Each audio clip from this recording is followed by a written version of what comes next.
La polis griega. La ciudad-estado o polis fue esencial en la cultura griega. Se formaron producto de la guerra. Las tribus aqueas, que conquistaron Grecia, y luego las dorias, dominaban a sus vecinos y los hacían trabajar en sus tierras. Fueron ciudades fortalezas sobre colinas o acrópolis, donde se ejercía el control sobre otros pueblos. El territorio de Grecia hace que las polis sean pequeñas, lo mismo que el sentir griego, a quienes los imperios grandes les parecían monstruosos o bárbaros. Por otra parte, tenían pocos habitantes debido a este territorio y a la pobreza del suelo que los llevaba a migrar. El territorio de Grecia se caracterizaba por ser montañoso y por tener pocos espacios donde asentar extensos poblamientos. Nacida de tribus antiguas, la polis mantiene un carácter religioso.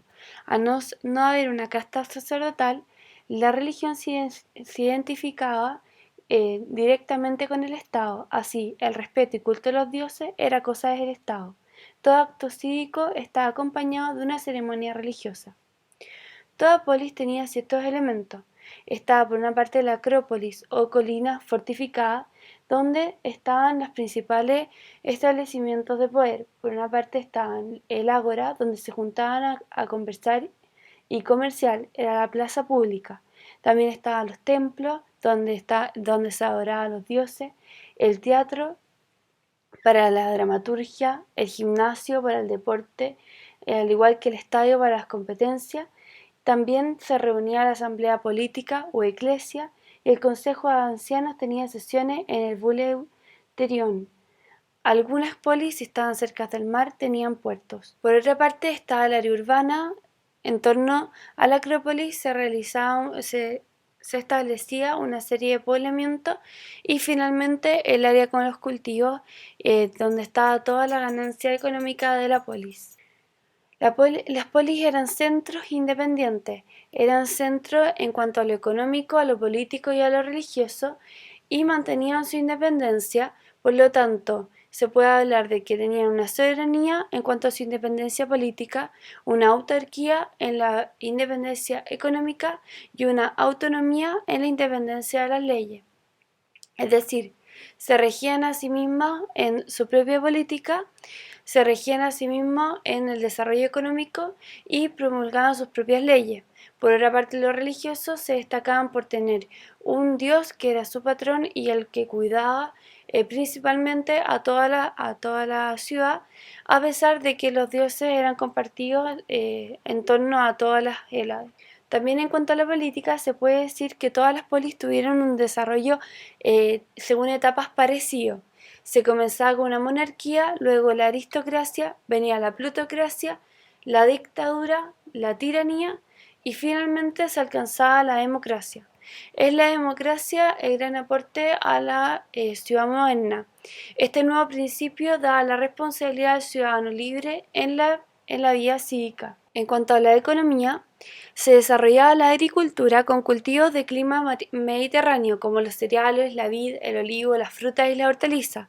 También se tenía ganaderías, quienes pastaban en las montañas como las cabras y ovejas y otros en los campos o cerca de la ciudad como los cerdos, los bueyes y los caballos.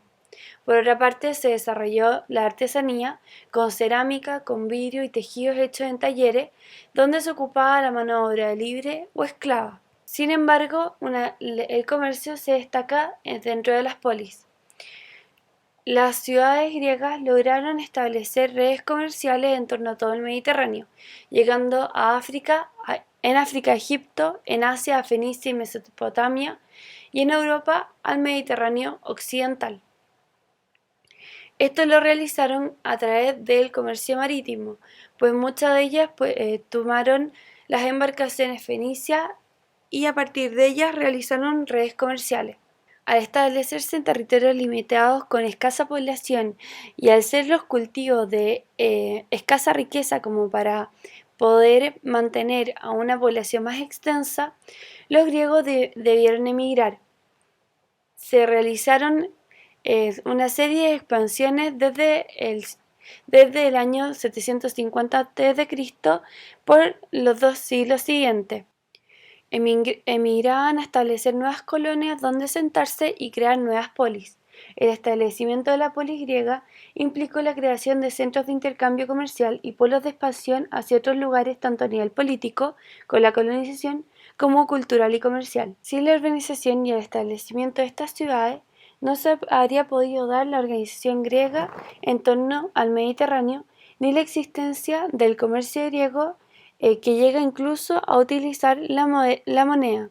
Los griegos tomaban muchos conocimientos de los pueblos que iban conquistando y los traspasaban en torno a todas las ciudades del Mediterráneo. Esto permitió desarrollar la cultura en torno a la costa y por otra parte enriquecerse con las diferentes mercaderías que había en torno a la zona.